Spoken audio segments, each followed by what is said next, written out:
टाउकोमा कपाल यसरी गोलो गोलो होइन चक्का चक्का जस्तो गरेर झरेको छ भने यस्तोलाई चाहिँ एलोपेसिया एरिएटा भनिन्छ होइन। यो चाहिँ उहाँको तपाईँलाई यसरी कपाल झरेको कति जति भयो? 6 महिना भयो सर। 6 महिना भयो है। के ट्रिटमेन्टहरू केही गराउनु भयो कि के गर्नुभयो भन्नु त? हामी कहाँ त पहिलोचोटि आउँदै हुनुहुन्छ। केही नै गरेन सर, त्यो एउटा एचएल ओइल लगाएको थियो। हजुर।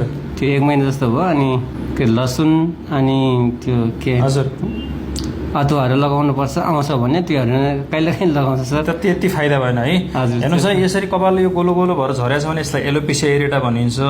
यो चाहिँ रोग हो कि बिमारी हो है। यसरी कपाल झरेको छ भने शरीरमा केही ठिक छैन, या त स्ट्रेस भइरहेछ, या त निन्द्रा पुगिरहेको छैन, या त थाइरोइडको समस्या भएको छ, या त शरीरमा आइरनको कमी भएको छ, अथवा विभिन्न प्रकारका भिटामिनहरूको कमी भएको छ, अथवा जेनेटिकल्ली पनि हुनसक्छ कहिलेकाहीँ, अथवा अटो इम्युन डिजिज भन्छ। कहिलेकाहीँ हाम्रो शरीरको इम्युनिटीले हाम्रो शरीरकै टिस्युहरूलाई सेल्सहरूलाई ड्यामेज गर्छ, त्यो भएर हुनसक्छ। धेरै कारणले कपाल यसरी गोलो गोलो चक्का चक्का जस्तो गरेर झर्न सक्छ। यसलाई एलोपेसिया एरिएटा भनिन्छ।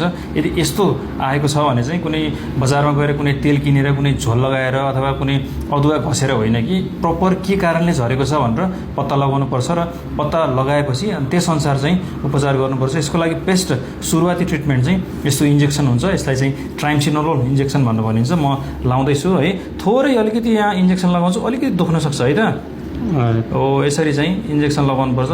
यसरी इन्जेक्सन लगायो भने धेरैजना व्यक्तिहरूलाई 1 सेसन 2 सेसनमै चाहिँ कपाल पलाउँछ। हो, कोही कोहीलाई फेरि पनि रिपिट हुनसक्छ, त्यो त सही हो। तर यसको सुरुवाती बेस्ट ट्रिटमेन्ट चाहिँ यही इन्जेक्सन हुन्छ। मैले उहाँको इन्जेक्सन लाउँदैछु, धेरै झरेको छ उहाँको है त।